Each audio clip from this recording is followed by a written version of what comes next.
Como terceiro objetivo, a Organização Mundial de Saúde orienta para que as equipes cirúrgicas reconheçam e estejam efetivamente preparadas para a perda de via aérea ou de função respiratória que ameacem a vida. A asseguração das vias aéreas de um paciente submetido à anestesia geral é o evento isolado mais crítico durante a indução anestésica.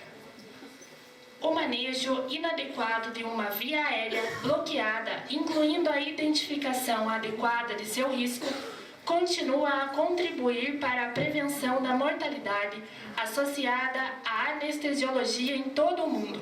Com vocês, o lobo mau se deu mal. Maldita! Ai! Ai! A carne tava passada demais! Ai! Ai! Socorro! Socorro! Tira essa velha daqui! Ai!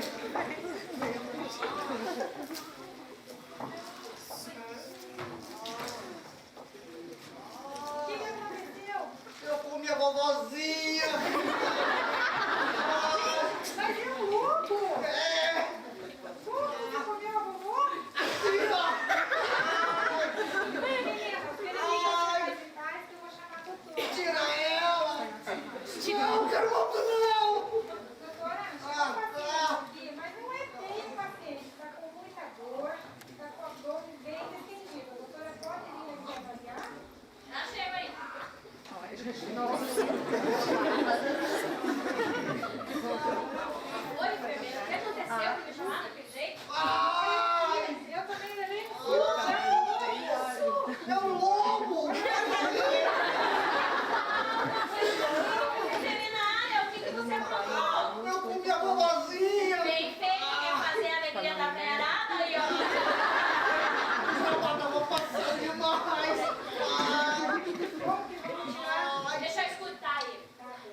Não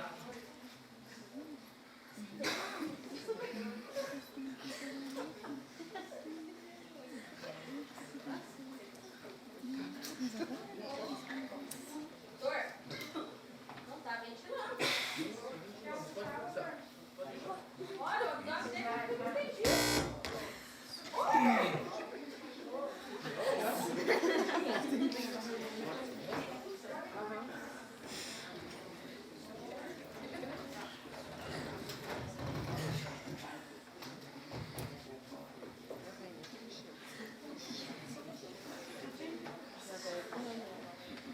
Doutor, mas não tá segurando sem respirador, tá tudo coisa errada aqui, doutor. Não é o abdômen dele. Não, tá tudo certinho. Vou tomar meu cafezinho que eu já venho. Pode começando.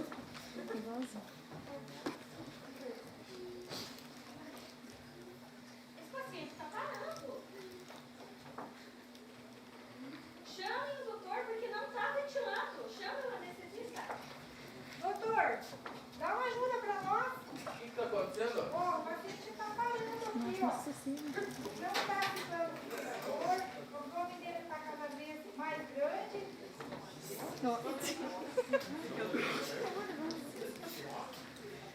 O meu tá tudo certo. Doutor, olha isso aqui. Mas tem alguém pedindo socorro aqui? Então, doutor, não salvá-lo. Então, Ele vai parar. tá certo. Ele vai parar. Vamos pra cirurgia. Cadê o bisturi? Cirurgia já? Vai pra cirurgia.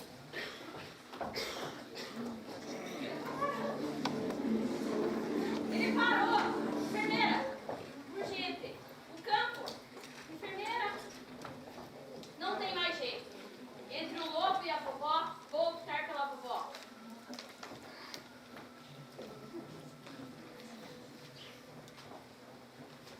Vou tirar a vovó. Doutor, dá uma ajuda pra nós aqui que não estamos conseguindo tirar.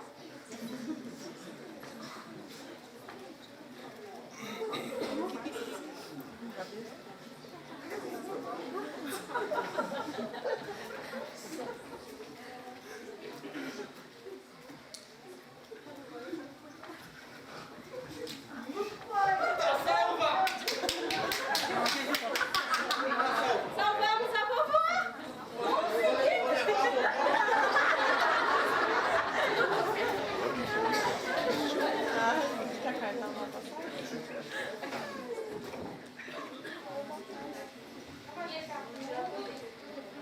Eu vou dar assistência lá para os familiares. Olha essa luta que vai sobrar pra nós. Vocês fizeram tudo certinho, né? Certinho. Não sei o que deu errado. Olá, meninas. Chapeuzinho, querida. Tenho uma ótima notícia pra você. Você conseguimos salvar a vovó. Você pode chegar lá, que a vovó teve que tomar um banho rapidinho. E eu já chegar já vai aqui, ó.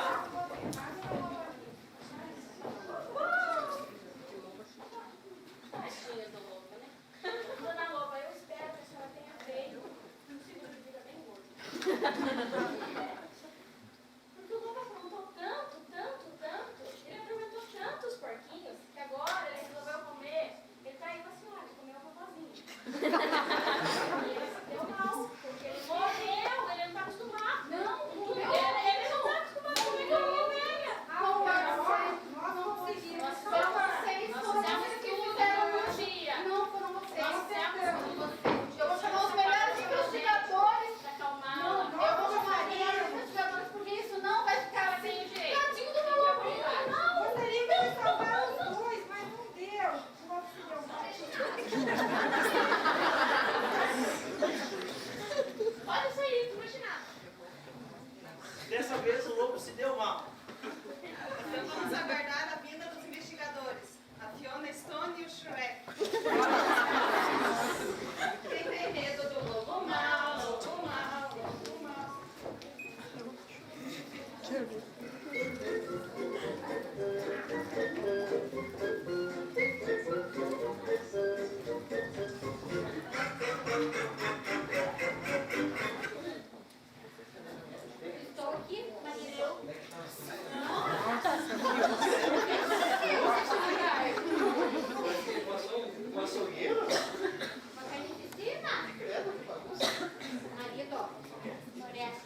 Você sabe o Chapeuzinho? Ela queria o fim dele, tanto é que ele comeu a vovó, né? Isso.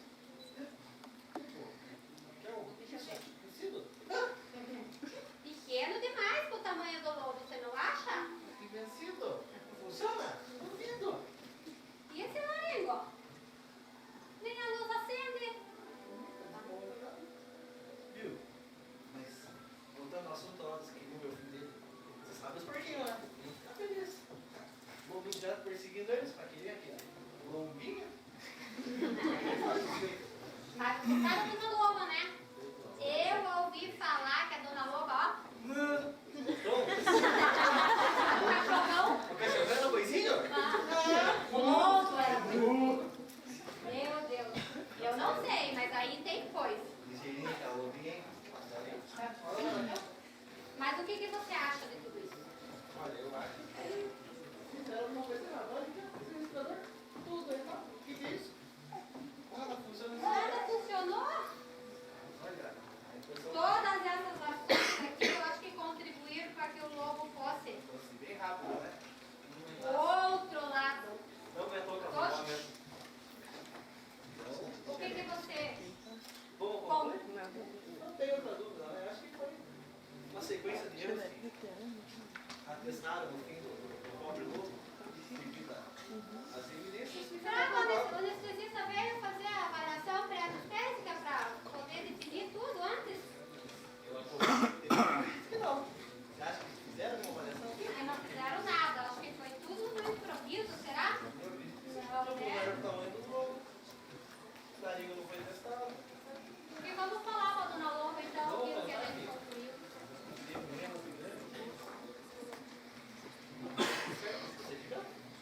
Vamos lá, Vitor.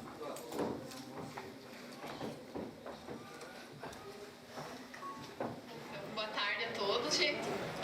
Então, para concluir a nossa peça, a conclusão aí do nosso Sherlock Holmes, né? Eu vou falar um pouco sobre a parte técnica da asseguração das vias aéreas e a avaliação pré-anestésica, que foi justamente o nosso enfoque e foi o que teve falha durante a apresentação, né? Então, nós temos aí alguns dados que foi tirado dos livros, que a asseguração então das vias aéreas do paciente submetido à anestesiologia geral é o evento isolado mais crítico durante a indução anestésica. Então, a gente sabe que durante essa indução anestésica, principalmente cirurgia geral, é realizada a intubação desse paciente e o maior risco que nós temos em relação ao comprometimento da respiração é a hipóxia. Então, isso garante vários danos no paciente durante a cirurgia. Ainda temos um estudo em que ele nos diz que crises relacionadas às vias aéreas resultaram em 58% de mortes e em 100% de danos cerebrais dos casos estudados, né? Então, ou o paciente morreu ou ele teve um tipo de sequela por dano da hipóxia. Um estudo ainda sobre monitorização de incidentes australiano relatou 160 intubações difíceis, sendo que a falta de avaliação e preparo pré-operatório correto contribuíram para a falha na previsão de dificuldades em mais da metade dos casos. Então, justamente a avaliação pré-anestésica que contribuiu para que não tivesse insucesso durante a cirurgia nesses pacientes que tinham intubação difícil. Então, no pré-operatório, o que tem que ser avaliado nesse paciente, né?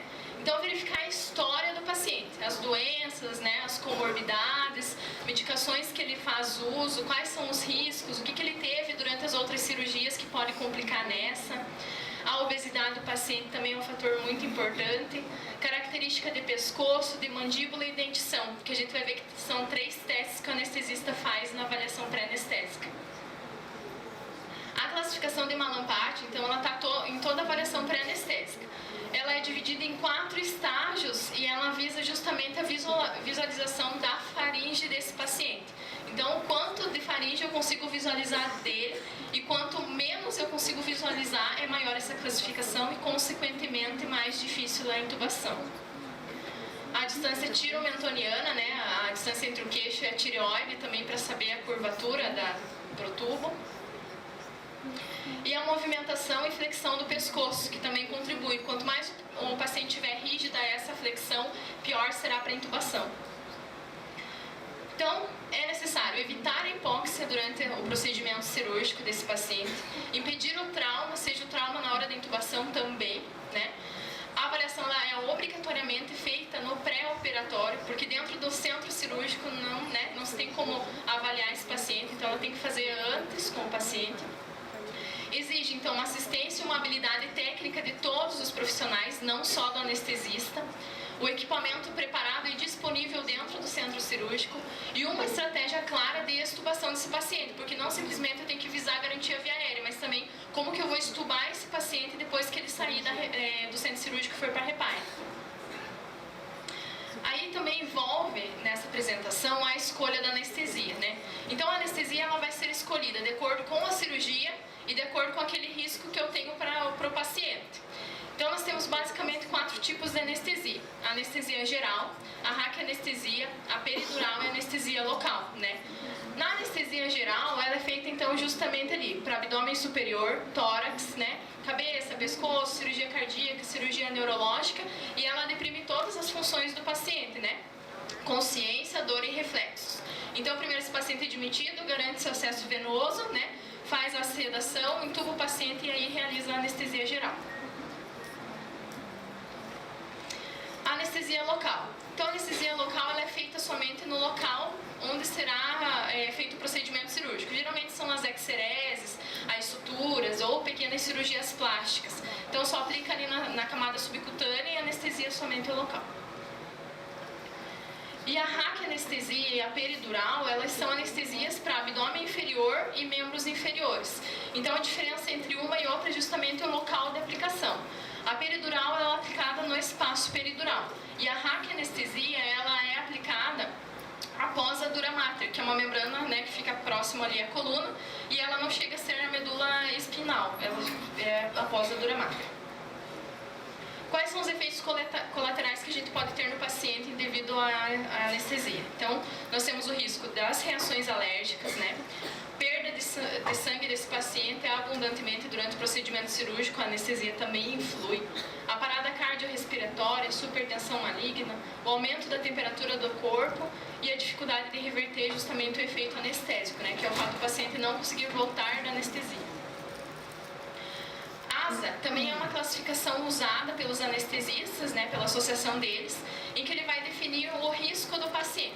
Então, hoje, atualmente, nós dividimos o ASA até em ASA 6 e mais a situação de emergência. Antigamente era até o ASA 5. Então, o ASA 1 é aquele paciente sem distúrbio fisiológico, bioquímico ou psiquiátrico, né? O paciente está tudo ok. ASA 2 é quando ele tem algum distúrbio fisiológico leve. O ASA 3 é o distúrbio fisiológico importante desse paciente, que pode ser, né, difícil durante a anestesia. O 4 é uma doença sistêmica severa, que pode ser letal durante o procedimento cirúrgico. O ASA 5 é quando a cirurgia é a única esperança de vida desse paciente, então não se tem muita escolha. O ASA 6 é aquele paciente com morte cerebral declarada, então, a doação de órgãos. E aí a situação de emergência que nós já conhecemos. Aqui nós temos a avaliação da ficha anestésica que nós utilizamos lá no HGU, né? Então ficou meio ruim de visualizar, mas ali na parte do começo ele vai ter o dado do paciente, então seja o nome, o tipo da cirurgia, o cirurgião que irá fazer. A segunda parte ela é dividida justamente nas doenças e as comorbidades desse paciente, em que eles vão assinalando ali o que o paciente tem de história. Os dados positivos é tudo aquilo que o anestesista obteve que vai contar para risco dele durante a cirurgia. E aí os medicamentos em uso também. Depois vai ter a parte de exame físico, né? Então é peso, altura, toda aquela parte que é justamente focada ao exame do paciente e o Mallampati inclui aí também, né? Após vai ter os exames que esse paciente traz, seja exames de imagem que contribuirão para a localização cirúrgica e também, né, TAP, KPTT, todos aqueles que são necessários.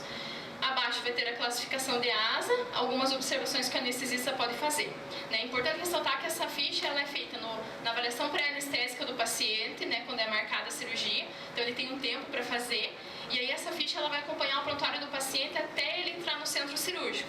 Então, como vai ser um anestesista que faz a avaliação pré-anestésica, ele vai deixar arquivado no prontuário do paciente. E aí o outro que vai acompanhar a cirurgia no dia, vai pegar, vai olhar essa ficha, vai ver também que vai ter o tanto de jejum do paciente ali, se ele cumpriu. E no verso vai ter toda a parte de acompanhamento do transoperatório, né? Então ele vai ter uma boa base de como é a condição desse paciente quando ele receber no centro cirúrgico. Então exige da equipe habilidade, né, com a situação, assistência adequada, ou seja, todo mundo tem que estar capacitado, não só anestesista, a equipe de enfermagem também tem que estar, né, é uma equipe, na verdade, já se fala, um tem que complementar o serviço do outro. Um plano de ação para aquilo que poderá acontecer, para os riscos que o paciente poderá vir a ter e a gente saber como lidar com aquela situação. E principalmente também o equipamento adequado. Não adianta uma equipe super treinada, né, que sabe tudo, se não tiver o equipamento necessário dentro do centro cirúrgico e também se não tiver tudo testado e tudo ok, com manutenção preventiva, porque na hora se falhar não tem muito o que fazer, né? Aqui eu trouxe alguns dispositivos que a gente poderia ter, né, na verdade, dentro do centro cirúrgico. Então é o ambu, a máscara laríngea, daí vai vir o tubo orotraqueal e também a intubação por fibra óptica. Né? A intubação por fibra óptica ela é utilizada quando o tubo orotraqueal, por exemplo, não consegue intubar o paciente. Então se intuba por intubação por fibra óptica. Pode passar, Rodrigo, até fibra óptica. Isso, é essa daqui. Né? Que no caso são as intubações difíceis em que não se consegue. Pode. Ainda nós temos um risco de aspiração de conteúdo gástrico. Além de não conseguir intubar o paciente, nós podemos ter esse risco de aspiração de conteúdo gástrico. Né? O que contribui para isso? O paciente não ter cumprido o jejum, né, estabelecido pelo anestesista lá na avaliação pré-anestésica, o paciente ser obeso, ter uma via aérea difícil, ficar naquela intubação e reintubação do paciente, a posição de Trendelenburg acentuada com o abdômen inflado, que é aquela posição que o paciente fica, né, com os membros elevados, mas ele fica numa posição inteira elevada, a gravidez e a cirurgia gástrica prévia. As consequências básicas da aspiração é a hipóxia e a pneumonia aspirativa. E aí a conferência dos equipamentos, como eu falei para vocês, não adianta, tem que conferir os equipamentos. E a nossa função também da enfermagem é conferir os equipamentos. Está tudo funcionando? Está. Porque parte da nossa assistência, além de saber assistir o paciente em procedimentos, é ter os equipamentos funcionando. Né? E que é um centro cirúrgico super completo e que realmente todos os nossos centros cirúrgicos estejam bem completinhos assim para assistir bem os nossos pacientes.